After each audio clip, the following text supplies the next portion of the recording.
Olá a todos novamente, bem-vindos às Emoções Conversáveis. As Emoções Conversáveis são uma rúbrica do programa Horizonte Humano, da série Psicologia Emocional. Hoje, mais uma vez, temos aqui um ilustre convidado, desta vez Vítor Rodrigues, que vou passar a apresentar. Vítor Rodrigues é doutor em Psicologia e Psicoterapia desde 1985, é conferencista e formador na área da Psicologia Transpessoal em Portugal e noutros países que incluem desde Espanha, França, Itália, Alemanha, Suíça, Grécia, Roménia, são muitos, Letónia e até a Rússia, imaginem. O Vítor Rodrigues, enquanto terapeuta, tem-se dedicado à área do stress, que é uma das suas áreas de trabalho mais relevantes, à qual se acrescentam a terapia regressiva, a hipnose, a meditação, as técnicas de autoinvestigação profunda. O Vítor Rodrigues tem publicado várias obras, tem uma obra de trabalho, de investigação vasta. Este é um dos livros, eu estou a ler o seu currículo a partir da orelha deste livro. Este livro chama-se Tranquilamente: Como vencer o stress e a ansiedade e viver uma vida mais calma e feliz, e tem a ver com o tema que nós vamos abordar hoje. Eu posso mostrar-vos outro, também relacionado: Constrói a tua felicidade, da depressão ao bem-estar. Seguindo um pouco no breve currículo, para além de várias publicações, o Vítor Rodrigues também foi docente universitário durante 17 anos, tendo lecionado em Lisboa, Évora e Faro, acima de tudo, caracteriza-se como humanista convicto. Acredita em utopias e na capacidade dos seres humanos para progredirem e aprenderem a felicidade, mesmo quando o mundo lhes dificulta a vida. Esta última fase é excelente. E às vezes o mundo vai nos dificultando a vida, não é? Antes de mais, bem-vindo, Vítor. É uma honra tê-lo aqui nas Emoções Conversáveis. Bem-vindo. Obrigado. É um prazer também estar por aqui. Vamos então falar um pouco sobre o medo e o stress, considerando a constelação de afetos, sentimentos e emoções que orbitam à sua volta. Comecemos então pelo medo. Qual a função que este tem na nossa vida? Ora bem, pois, se falarmos do medo, estamos a falar de uma emoção dita básica, primordial, com que todos nascemos, por assim dizer. Os seres humanos, todos em geral, nascem com a capacidade de sentir medo, coisa que partilhamos com as espécies animais em geral, sobretudo os mamíferos.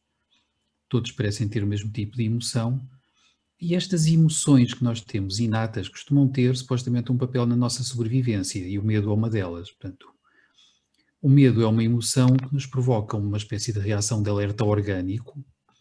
Também temos em comum com as espécies animais a chamada resposta de stress, de facto.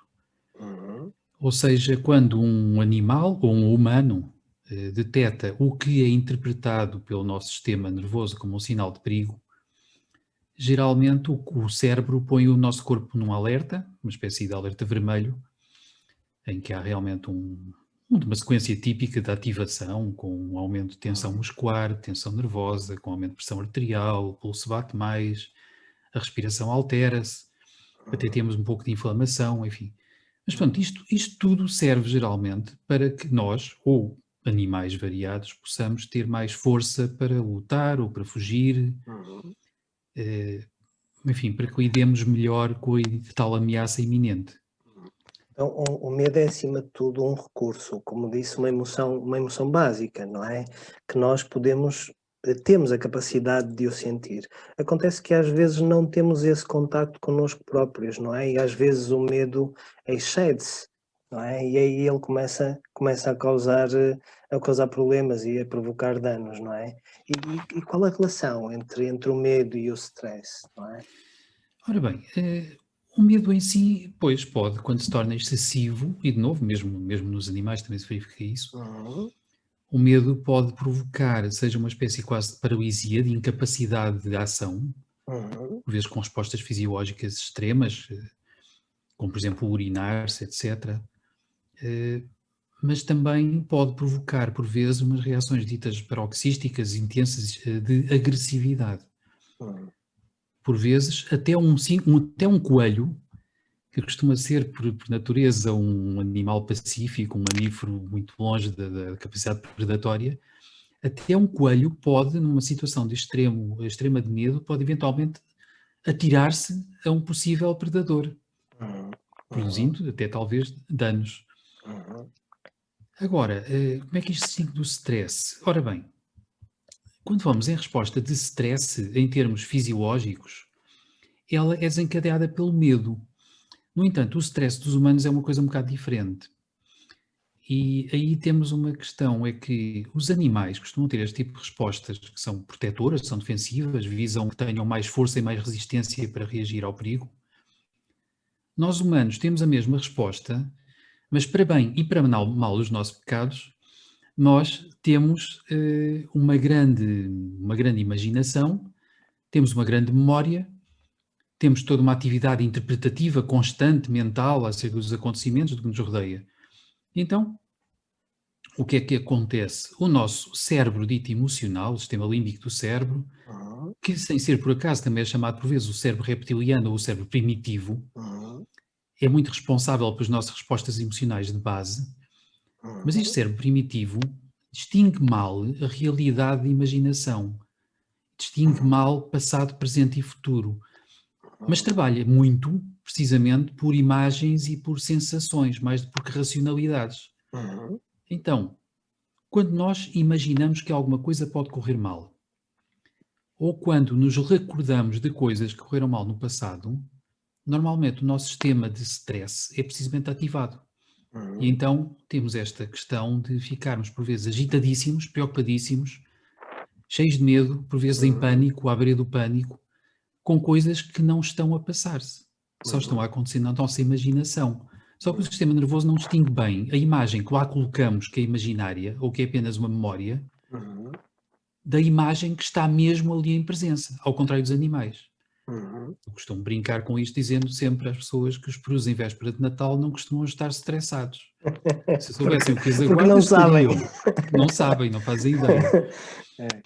Já um humano não, um humano antecipa 1000 coisas e às vezes temos paradoxos quase, quer dizer, como uma pessoa pode estar numa praia sossegadinha, a gozar um solinho, etc., a saborear uma caipirinha ou qualquer coisa assim, e estar em pânico a pensar que pode haver uma queda na bolsa, ou que pode vir aí um tsunami ou qualquer coisa do género.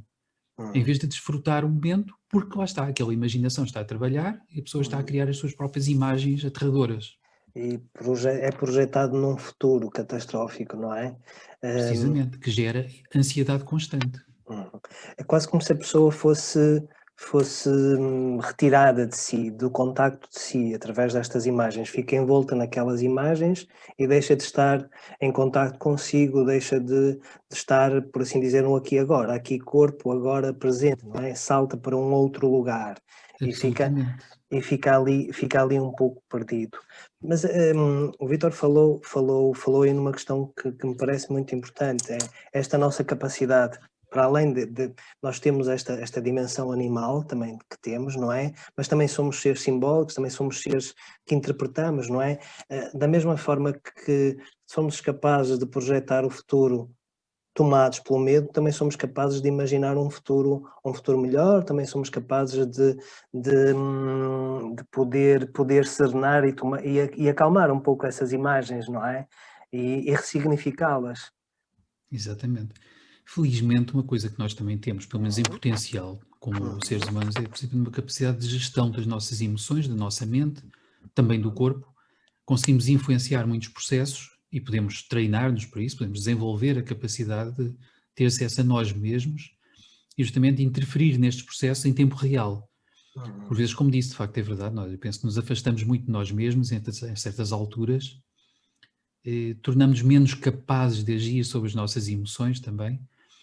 E muitas pessoas, eu diria que têm pouca alfabetização emocional. Aliás, nossas escolas, os nossos percursos até universitários não nos preparam para sabermos gerir nem a nossa criatividade, nem as nossas emoções, nem até, de certo modo, a nossa consciência. E isso tem o problema de que, por vezes, temos esta noção de que as emoções são uma coisa que nos acontece, que nos cai em cima. Eu fico com medo, eu estou com medo, eu estou assustado, estou zangado. Medo, não é? Exatamente. Portanto, nós por vezes ficamos quase convencidos de que somos impotentes para modificar e gerir as emoções, elas apenas acontecem. Sim, infelizmente. Realmente nós podemos, por vezes, podemos amplificar os nossos próprios medos ou reduzi-los, podemos, de certo modo, automotivar-nos, podemos criar pontos de atração e justamente por causa desta capacidade simbólica também podemos conseguir dar um significado à nossa vida e interpretar os acontecimentos de maneira que nos é muito mais favorável. Sim, isso é extremamente importante. A alfabetização é quase como... E essa expressão é muito forte e é muito ilustrativa, não é? É mesmo como um alfabeto. Nós, enquanto não conseguimos juntar as letras, não é? Formar palavras para depois construir frases, as emoções, e dar-lhes sentido, as emoções é quase a mesma coisa. Se nós não as identificarmos, não as fazermos nossas, não sabermos o que fazer, não aprendermos a saber o que fazer com elas, ficamos perdidos, não é? Sem construir... Há lá um texto, usando esta metáfora, não é? Um texto que pode ser a nossa vida, não é? E isso é extremamente, o que está a dizer é extremamente importante. E leva-nos aqui a pensar, se calhar também, pensando nessa força dos acontecimentos e nessa necessidade de tomarmos contacto connosco, na necessidade de alfabetização emocional, como falou, leva-nos a pensar, se calhar, um pouco no que estamos a viver, não é? Na força dos acontecimentos atuais, que capturaram, de certo modo, a nossa atenção, não é? E como então gerir também isto tudo, pegando também na questão da gestão das emoções e minimizar o impacto que isto que estamos a viver, não é? Esta crise pandémica, que está envolta em medo e stress, como gerir isto tudo e minimizar o impacto na saúde. O que acha, Vítor? O que é que podemos fazer? Há muito para ser feito. E deixe-me dizer que, para mim, também há aqui uma coisa que é importante compreendermos. Sempre que nós avaliamos alguma coisa como sendo um perigo, digamos que nós estamos a comparar aquilo que está em causa com a nossa experiência de vida e com a nossa definição de nós mesmos, com a nossa capacidade. Ou seja, para que alguma coisa me incomode, está sempre em causa a minha identidade pessoal, o conhecimento que tenho justamente de mim mesmo e aquilo que eu atribuo a mim mesmo como capacidade de lidar com as situações, nomeadamente tipo ameaçador. O que é que está a acontecer com muitas pessoas? Esta espécie de propaganda constante, este amedrontamento constante das pessoas com a situação da pandemia, é acompanhada de uma espécie de uma ideia implícita de que não há nada a fazer a não ser aguardar por vacinas mais ou menos milagrosas. Ainda hoje, curiosamente, estive a ler um trabalho publicado pela BBC hoje mesmo, online, um artigo, em que dizem que ninguém sabe neste momento até que ponto as vacinas disponíveis vão realmente imunizar as pessoas, porque não há tradição delas. Não sabemos até que ponto também as pessoas vacinadas podem ou não mesmo assim ser contagiosas. Há muitos antecedentes de pessoas vacinadas noutros setores, e isto é citado no artigo da BBC, em que efetivamente pessoas vacinadas se tornaram até agentes graves de contágio. Por relaxamento, por facilitação, não é? Por facilitação e por vezes porque, apesar de tudo, puderam ser agentes infecciosos. Infecciosos, exatamente. Por vezes as vacinas, mesmo de acordo com o depoimento neste artigo da BBC, por vezes as vacinas reduzem a intensidade na nossa reação à doença, mas não quer dizer que não tenhamos a doença, e por vezes podemos estar mais ou menos assintomáticos, mas mesmo assim disseminar a doença. Portanto, não temos uma imunidade absoluta ou uma imunização absoluta a partir das vacinas. Portanto, isto ainda por si só, de certo modo, vai um bocadinho no adro quanto a isso. Sim. Mas como eu estava a dizer, há uma propaganda, de certo modo, um bombardeamento constante com a ameaça do Covid, que parece transmitir implicitamente que não há nada a fazer de facto, a não ser aguardar pelas vacinas, a não ser ficarmos escondidos em casa, cheios de medo, com medo de nós mesmos, com medo dos outros, com medo de contagiar os outros, com medo de sermos contagiados. Tudo isto nesta esfera da impotência. Tudo o que podemos fazer é levar as mãos, andar desinfetadinhos, não podemos tocar uns nos outros, porque é perigosíssimo, não podemos mexer uns nos outros, etc. E Isto isso... é uma... Diga. É constantemente manter as pessoas numa sensação de impotência. A ameaça é terrível, é um inimigo escondido que nos pode assaltar sem nos apercebermos e depois já é tarde. e vivemos escondidos, ameaçados com medo, com esta impressão de impotência, de que não há nada a fazer quase. E, para mim, claro, isso é mentira, não é bem assim, como já iremos ver. Mas diga. Eu estava a ouvi-lo e do ponto de vista psicológico o que precisamos resgatar precisamente é esse sentido de potência, não é? Esta situação é uma situação de crise, nunca vivida, inédita, não é? Estamos a aprender e como disse bem, se há coisa que nós sabemos é que não sabemos nada. No meio disto tudo e os acontecimentos nos têm revelado isso, sabemos alguma coisa, mas no meio disto de tanta informação, de tanta contra-informação, de tantos avanços, recuos, hesitações, nós ficamos esgotados com esta informação e depois não sabemos processá-la devidamente, orientá-la, fazer um bom uso, não é? Mas estava a ouvir isto realmente, a ameaça, os vários medos que são propagados, como diz, podem causar na pessoa este sentimento de ser capturado pela impotência, não é? Fazendo com que a pessoa ignore a potência que tem, não é? E se calhar é este o papel de nós, psicólogos, não é? Relembrar e ressituar a pessoa para a potência que tem e para que nem todas as situações de vida são impotentes, não é? Mas ia acrescentar mais qualquer coisa, eu interrompi, peço desculpa. Sim, não tem problema nenhum. Não, é verdade, quer dizer, há aqui uma questão que é muito importante perceber. Nós temos uma coisa chamada sistema imunitário, que é crucial para nos proteger de Covid, de quaisquer viroses, de quaisquer doenças dos mais vários tipos, incluindo o cancro, etc. Temos uma questão também que é o bom funcionamento orgânico. E nós podemos favorecer bom funcionamento orgânico e bom funcionamento psicológico. Também sabemos que o medo e a sensação de impotência nos abatem as imunidades. Mantermos-nos num stress que se torna mais ou menos crónico e constante, que é o risco que estamos a correr neste momento, andarmos traumatizados com os eventos, abate-nos o sistema imunitário.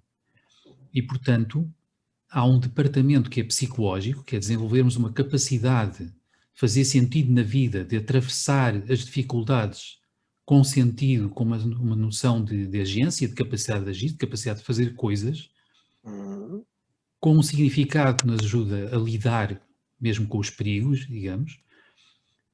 Há esse departamento, ao lado psicológico, é muito importante, porque é importante não deixar que o stress nos atire abaixo e nos abata as imunidades. Há outro aspecto, é que é mentira que não há nada a fazer a outros níveis, quer dizer, há uma série de coisas que favorecem o sistema imunitário e a capacidade de resistência do organismo. Passam pelo exercício físico, passam por uma alimentação saudável, equilibrada, de preferência com muito mais do que conservas e alimentos, por assim dizer, mortos há muito tempo. Comermos frescos, comermos frutas, comermos vegetais, comermos coisas com alguma qualidade, procurarmos cozinhar bem, etc. Ao termos atividade, iniciativa, procurar informação, aproveitar o tempo, em vez de ficarmos só encolhidos, que é o que o medo por vezes nos faz, na impotência. O nosso corpo também pode ser, aparentemente, pode ser ajudado a ter capacidade imunitária acrescida. Há por aí algumas informações sobre isso, eu não quero alongar-me, até para não desencadear aqui demasiadas polémicas, mas sim, há muita gente a dizer, e penso com muita razão, que a vitamina D favorece as imunidades, que a vitamina K em complemento pode contribuir para isso, que, por exemplo, tomar magnésio conjugado com zinco, sobretudo, podem ajudar. A chamada N-acetilcisteína ou o NAD, podem contribuir. Portanto, há coquetéis favoráveis a ajudar o nosso sistema a reagir, a própria vitamina C, potencialmente. É dito por aí, eu estou convencido que seja verdade. Já vi muitos profissionais de saúde de vários quadrantes dizerem este tipo de coisas. Não custa nada e também nos dá justamente a noção de que alguma coisa podemos nós fazer para nos sentirmos melhor e para ajudar o organismo a reagir.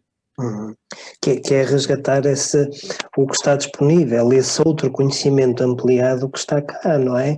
É quase como se no meio disto tudo repetidamente deixássemos de falar na prevenção, na promoção da saúde, não é? como se a saúde e a doença fossem algo separado, não é? Falar de doença, e que fala-se tanto de doença, deste perigo de contágio e tudo mais, não inibe a necessidade de falarmos de saúde, não é? E tem-se ouvido falar pouco de saúde, não é? Ficamos capturados. O que é que se pode fazer, não é?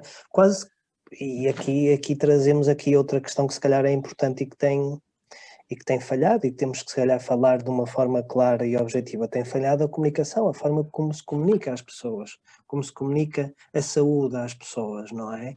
E se a mensagem é repetida, focada sempre no mesmo, no trauma, no sofrimento.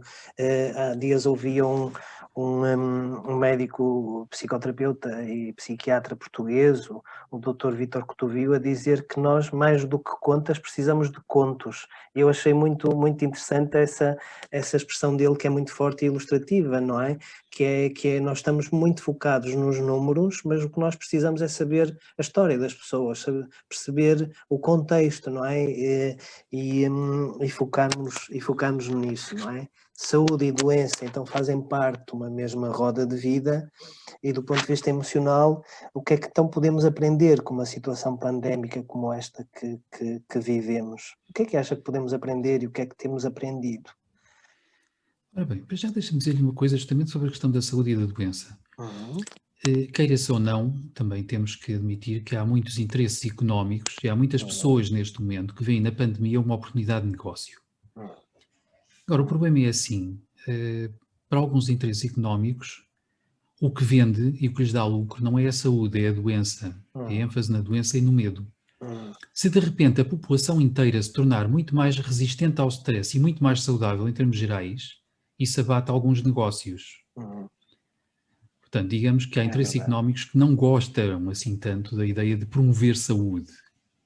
E essa não é a fonte de lucro. Bom, de facto, há aqui muita coisa a aprender. Curiosamente, eu até há pouco num vídeo também enfatizei um bocadinho um aspecto que vale a pena aprendermos também com alguns profissionais de saúde e até das forças de segurança, em geral com muitas pessoas que são submetidas a situações de stress extremo, quase sistematicamente, faz parte do ofício delas, digamos. E a questão é como é que estas pessoas aguentam. Assisti esse vídeo, achei muito interessante. Mas diga. Que é uma perspectiva interessante. Quando não é algo que está lá, mas nunca tinha pensado dessa forma, como colocou. Mas diga para quem ainda não ouviu. Exato. Pois, precisamente, quer dizer, muitos profissionais de segurança têm um sentido, de certo modo espiritual, de significado para as suas vidas. Ou seja, eles sabem que estão submetidos a situações perigosas, a situações que podem colocar-lhes em risco a vida, o bem-estar. Há pessoas que podem ficar queimadas no incêndio, podem morrer, há pessoas que podem levar um tiro, podem ser agredidas fisicamente, podem cair de várias maneiras, etc. Mas estas pessoas, por vezes, têm um grande sentido de solidariedade entre si, um espírito de corpo, de colaboração, ao serviço de algo que, de certo modo, as transcende e que faz com que a vida e os riscos valham a pena. Estão ao serviço da humanidade, estão ao serviço da pátria, estão ao serviço do seu grupo, estão ao serviço das pessoas, da comunidade a que pertencem, etc. Mas estão ao serviço. Portanto, há qualquer coisa que lhes dá sentido. E, curiosamente, o que também sabemos é que quando as pessoas estão a viver, mesmo até em situações de catástrofe, mas estão altamente solidárias, como por exemplo quando acontece que são enviadas equipas de socorro para locais super perigosos, o stress destas pessoas não lhes faz o dano que faz à população ameaçada em geral, aparentemente porque estando tão solidárias e tão unidas entre elas e tendo esta noção de serviço a outros humanos, elas segregam não só as hormonas do stress comuns, mas também segregam ocitocina, aquela hormona que associamos a sentimentos de amor, de compaixão, de solidariedade, e a ocitocina tem um papel protetor de saúde, em termos gerais. Ou seja, neste quadro pandémico, as pessoas potencialmente mais seguras, em termos de saúde e de manutenção da saúde física e psicológica, tendem também a ser as pessoas solidárias, as pessoas que, em vez de se pegarem com as outras, quererem terem quem bater para a sua impotência, para a sua frustração, para a sua raiva, para o seu medo até, são as pessoas que, em vez disso, procuram entre ajudar-se.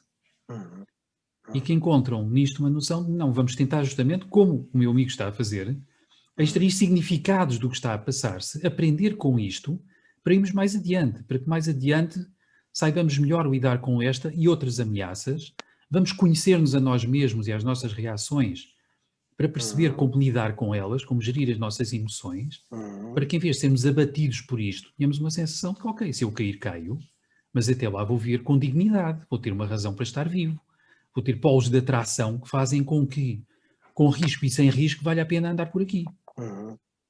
Então podemos dizer que a generosidade e a solidariedade são promotores de saúde, não é? Absolutos promotores de saúde. Absolutos promotores de saúde.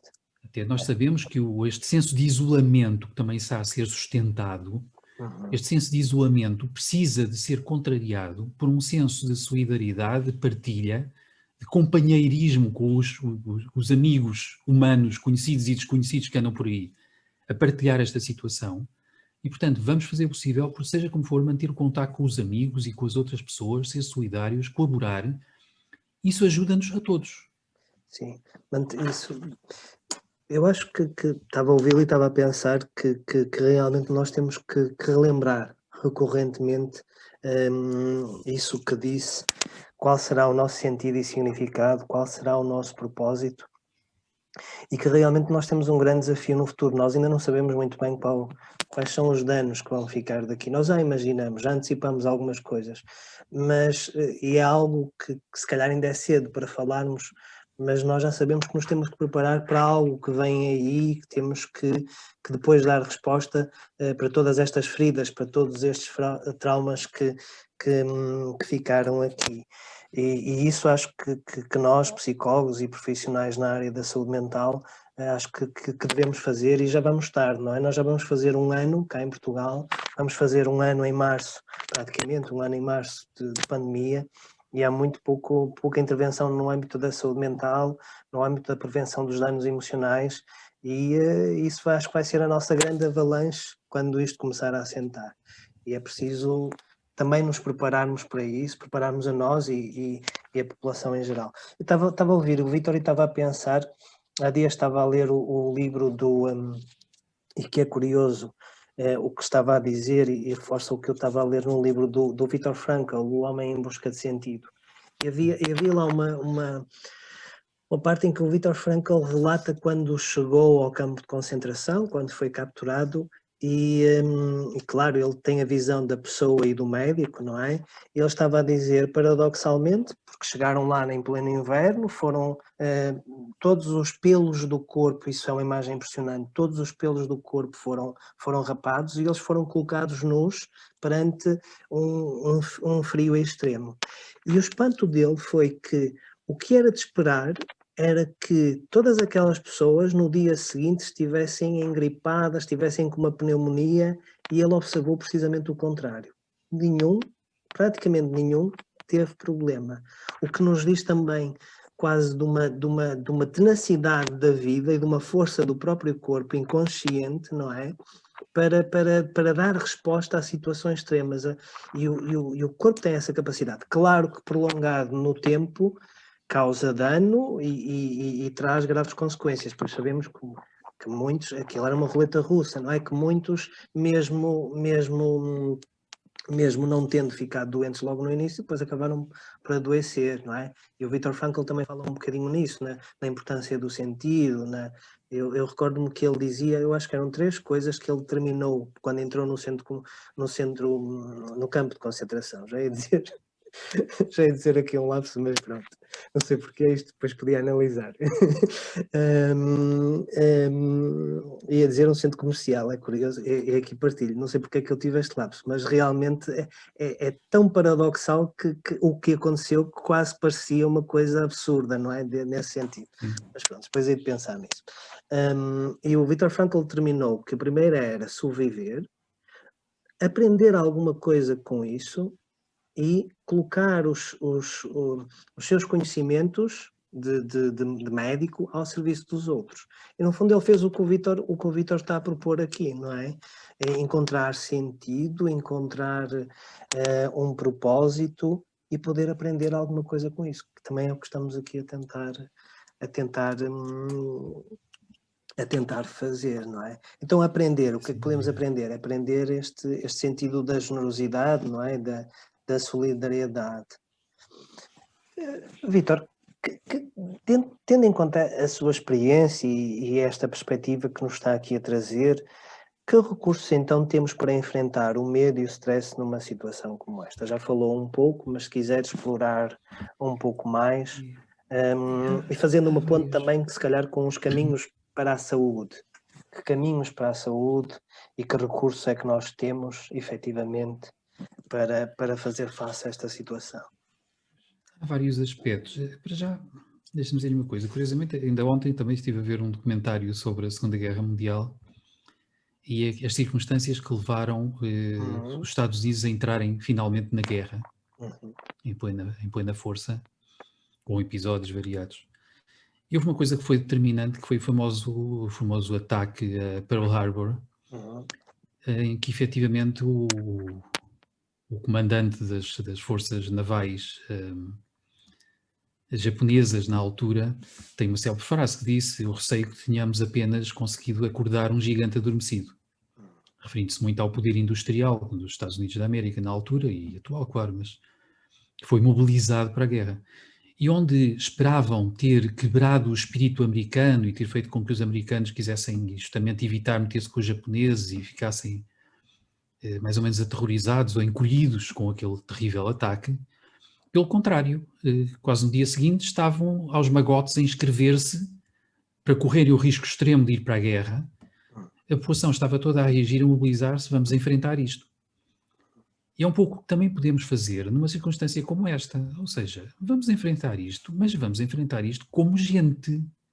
Não vamos enfrentar isto como animais assustados, vamos enfrentar isto com dignidade humana, com solidariedade com os outros.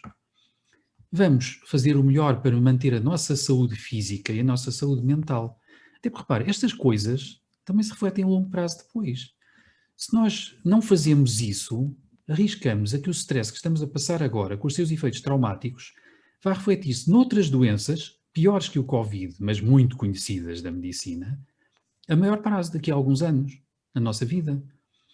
Porque também sabemos, há investigação sobre isso, o stress pode, a longo prazo, tornar-nos mais atreitos a doenças variadas, do tipo diabético, do tipo artrítico, do tipo cancerígeno, etc.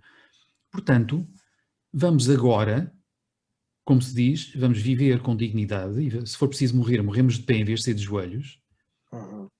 Vamos dar significado a isto tudo e, como digo, perigos há muitos, estar vivo é perigoso, vamos é viver bem, vamos é viver com, não é tanto um senso de segurança, mas se calhar também é de segurança connosco mesmos, é com a consciência tranquila, vivermos bem connosco e com os outros, fazer a nossa parte o melhor possível, procurando perceber que parte é essa.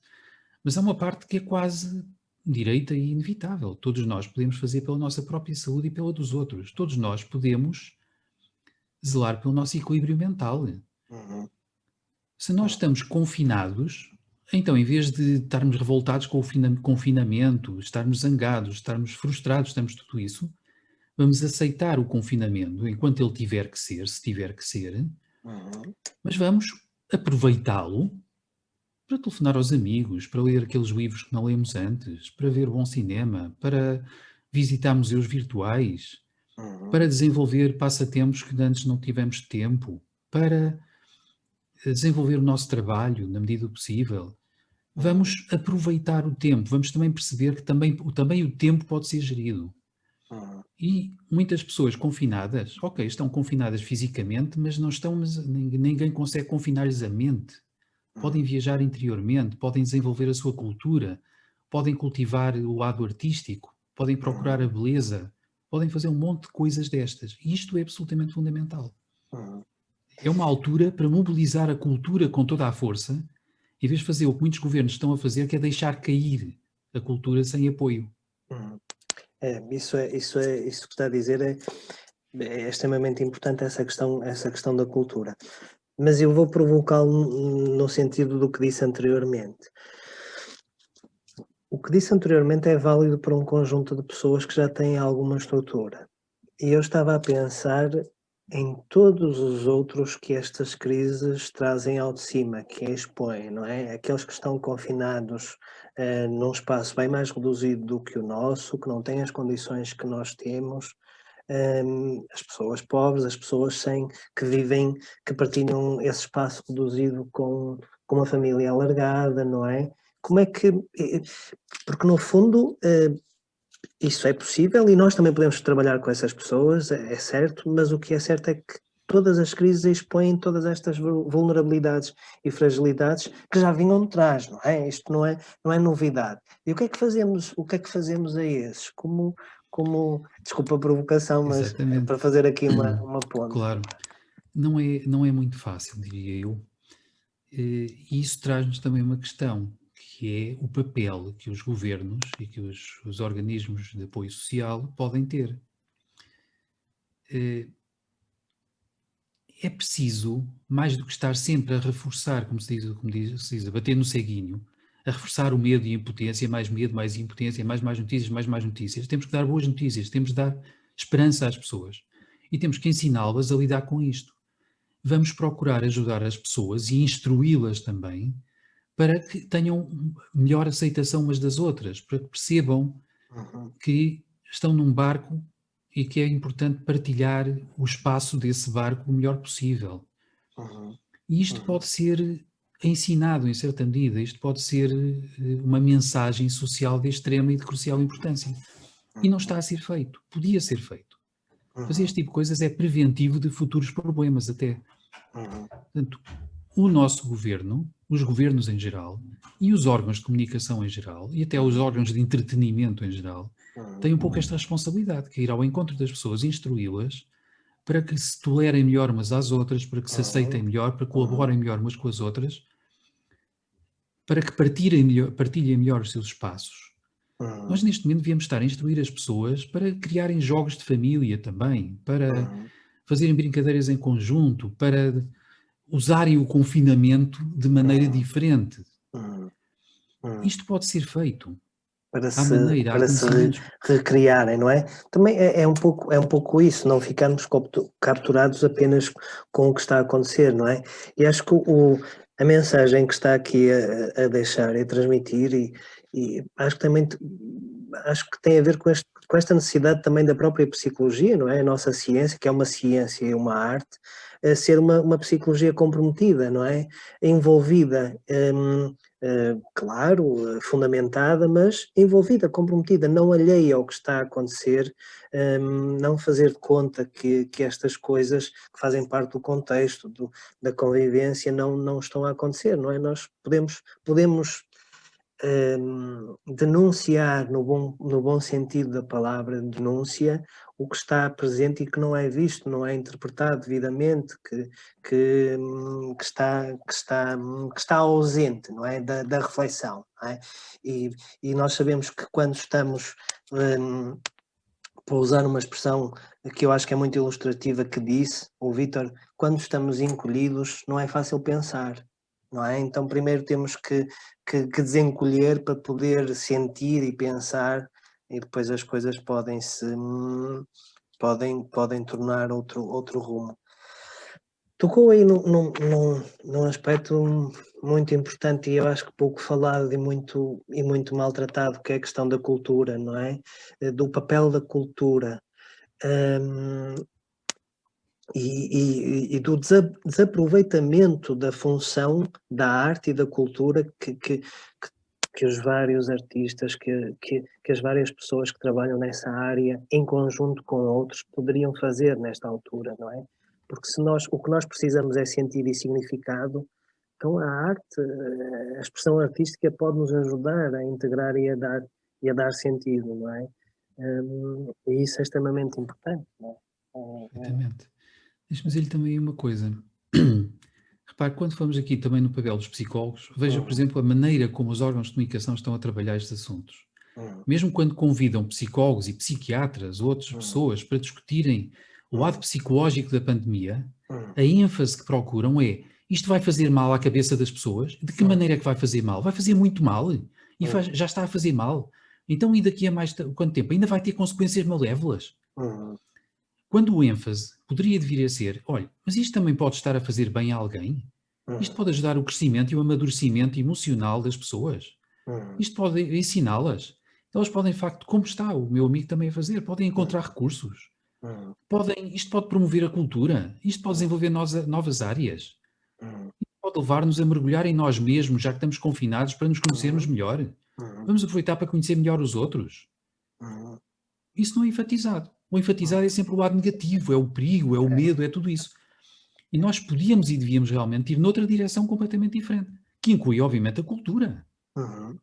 Vamos abrir asas aos artistas e a nós mesmos, nas áreas artísticas, nas áreas de cultura, na poesia, na literatura, no cinema, no teatro, na dança, num monte de áreas, para realmente aproveitar isto também a favor da humanização dos humanos.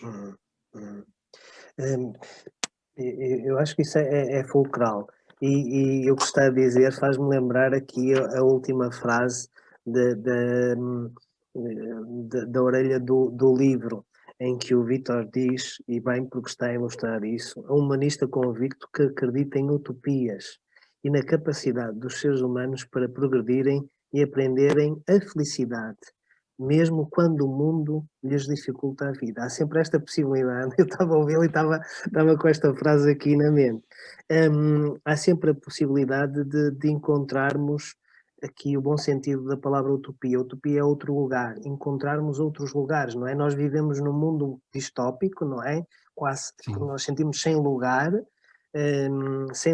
de horizonte de esperança, e a utopia, no sentido saudável, é procurar esse outro lugar. E nós temos o dever, e se calhar somos convocados para podermos imaginar uma sociedade alternativa, não é? Esta pode ser uma possibilidade, não é? E para isso é preciso fazermos o que estamos a fazer aqui, que é conversar. Eu vou partilhar consigo, acho que já disse isto num vídeo. Eu pensei no nome Emoções Conversáveis, pensando num livro do professor Agostinho da Silva, que um dos últimos livros do professor Agostinho da Silva chama-se Vida Conversável.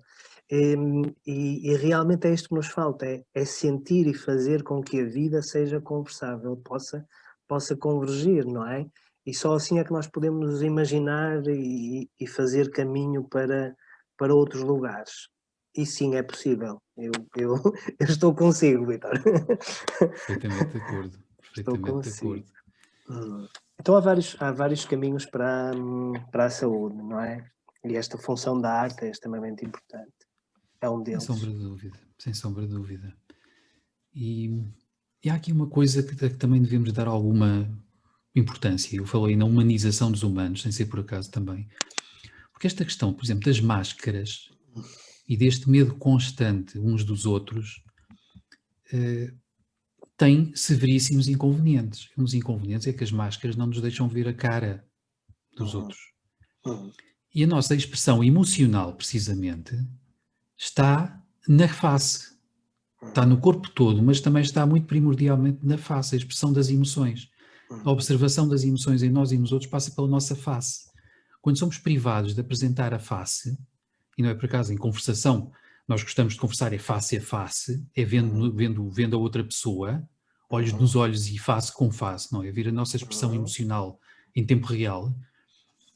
Quando estamos privados disso, estamos a ficar um bocado iguais uns aos outros, estamos um pouco a desumanizarmos. E por vezes também estamos a criar esta mentalidade de olhar para os outros na rua, tem máscara ou não tem máscara? Se não está com a máscara, está contra, mas está o quê? Mas é doido, mas não percebe o perigo, mas está contra mim, mas o que é isto? Em vez de, olha, está ali uma face que pelo menos estou a ver, já não é mal todo. E às vezes também com coisas absurdas, como ainda outro dia ali também alguém a fazer notar, como vermos pessoas que vão sozinhas dentro do seu próprio carro e com máscara. Estão com receio do quê? Que o carro lhes tussa em cima? E temos um problema também que é esta ênfase sempre no medo, medo, medo. Se as pessoas estão a passear num espaço aberto e estão a 5 metros umas das outras, podem perfeitamente não ter máscara. Porque a ventilação dispersa e as cargas virais são residuais plenamente. Então, se tiver um ventinho suave, como por exemplo uma brisa marítima, qual é o problema? O problema é sobretudo nos espaços confinados. Claro. Mas aí toca-nos aí outro problema, não é?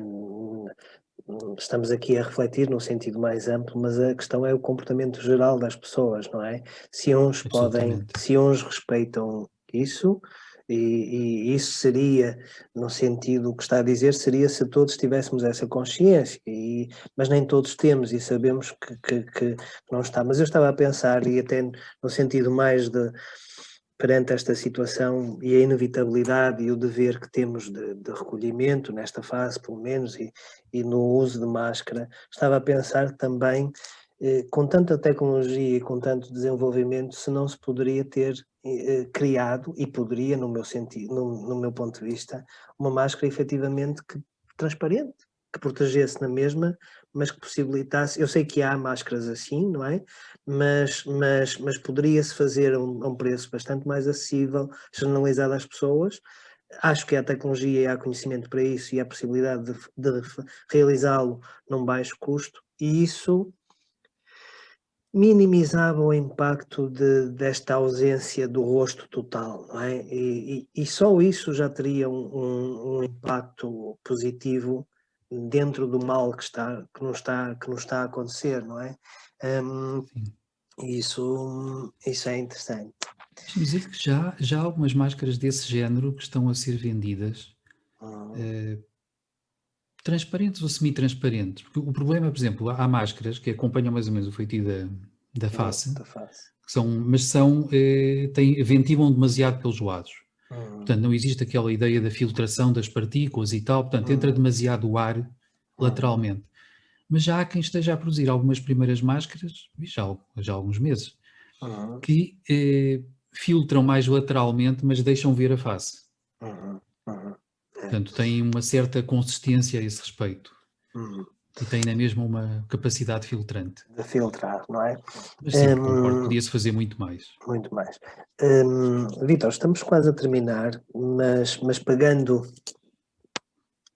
nesta imagem, e os caminhos da saúde ficam aqui algumas possibilidades, existem outros, é preciso fazer caminho, e eu costumo dizer, quando não há caminho, à força de tanto caminhar, acabamos por fazer não é?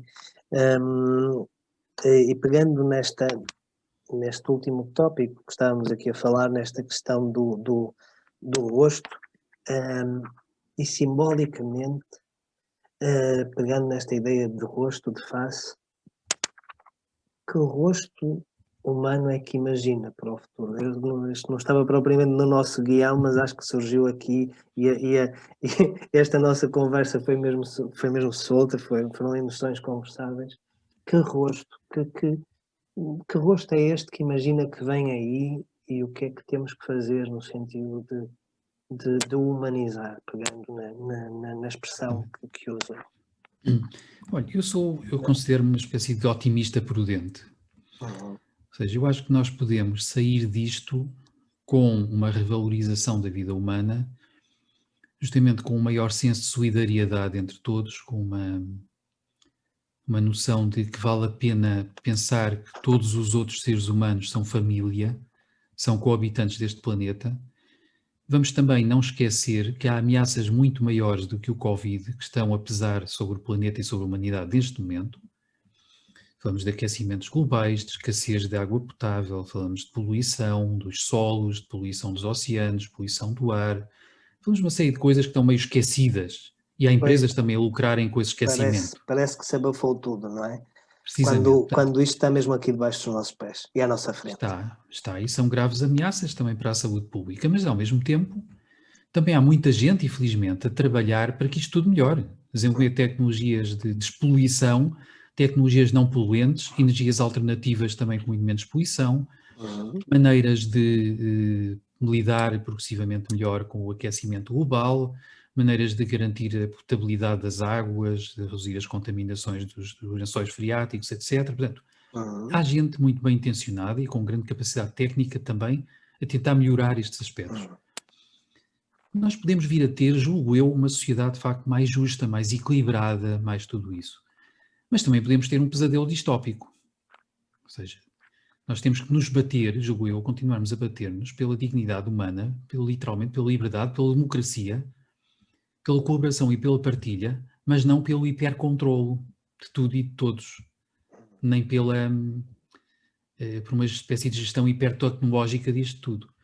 Uma E sociedade também de julgo eu, vigilância, não é? Quase uma sociedade de vigilância, exatamente, que o Foucault também há falava. quem fale no capitalismo de vigilância, por exemplo. Uhum.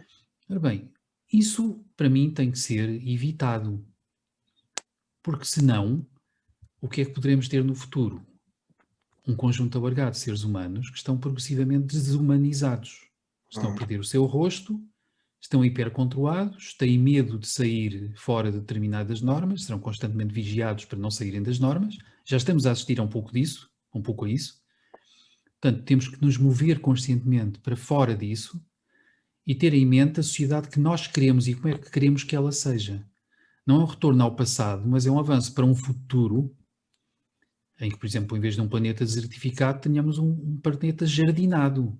Uhum. Em vez de termos uma humanidade desumanizada, tenhamos uma humanidade mais humana, mais solidária Uhum. e justamente mais culta também, no bom sentido, do cultivo do Uhum. humano, que se Uhum. expande, das Uhum. artes, que tem mais espaço para a sua criatividade, Uhum. tem mais espaço para aprender e ensinar mutuamente. Podemos mover-nos nesta direção. Podemos também aprender com este confinamento o bem imenso que nos faz e a saudade que temos por vezes sem nos aperceber disso, de podermos andar num jardim, numa floresta, podemos estar junto do mar e Fazer também, claro, aquela as coisa, coisas simples da vida, não é? exatamente, mas que são preciosas também para a saúde e para o equilíbrio mental e físico. Uhum. Aquela coisa fantástica que é podermos abraçar-nos uns aos outros, que é uma coisa muito mamífera, mas que nos faz bem e que é extremamente importante e necessária aos seres humanos. Nós temos Uhum. necessidades afetivas. Uhum. E termos essas necessidades afetivas bloqueadas também nos aumenta o stress e a sensação de desalento e de incapacidade e também nos abate as imunidades e também nos torna Uhum. mais suscetíveis às doenças. Portanto, vamos conservar sempre em mente que nós Uhum. precisamos, muito literalmente, cultivar o amor e a proximidade entre os humanos. E também o amor e a proximidade com o mundo natural. Uhum. Porque Uhum. isso também é intensamente saudável para todos nós. É verdade. Acho que fica aqui uma mensagem final muito humanista, muito afetiva, Vítor. E estava a ouvi-lo e estava a pensar nessa, se temos, eu costumo dizer, se nós temos a capacidade de pensar e imaginar, então quer dizer que é possível. Se nós imaginamos outras realidades, então é possível, senão não imaginaríamos, nem surgia, não é? E também é um sinal de saúde. E lembrei-me aqui de duas coisas. Primeiro, acho que é uma afirmação atribuída ao São Francisco de Assis, que é: imagina o impossível para realizares o possível, não é? E nós continuamos nessa cena. A aposta é essa. A aposta é essa. Completamente de acordo. E pegando no que disse, que é um Agora otimista. perdi-o. Como? Temos aqui um problema na gravação, acho eu. Não sei se é deste lado, não sei se ainda me está a ouvir. Estou a ouvir. Ficou congelada um bocadinho a imagem, mas já estamos quase a terminar. Só para terminar. Já desbloqueou. Ok. Estava a ouvi-lo e dizia que era um otimista prudente. O Fernando Savater, o filósofo espanhol, não a propósito desta situação, mas que se aplica a esta situação, falava de três grandes virtudes para o ser humano, essenciais à vida, e tem a ver com isto que disse: a coragem para viver, dizia ele, a generosidade para conviver e a prudência para sobreviver. E eu acho que isto se aplica só que nós estamos a viver, a sentir, e acho que resume lindamente o que o Vítor trouxe hoje aqui. E Vítor, foi uma honra, foi um prazer. Hoje ficamos por aqui. Pode ser que existam novas e Obrigado. futuras emoções conversáveis. Um abraço muito grande e obrigado por tudo. Um abraço também. Obrigado mesmo. E assim ficaremos então.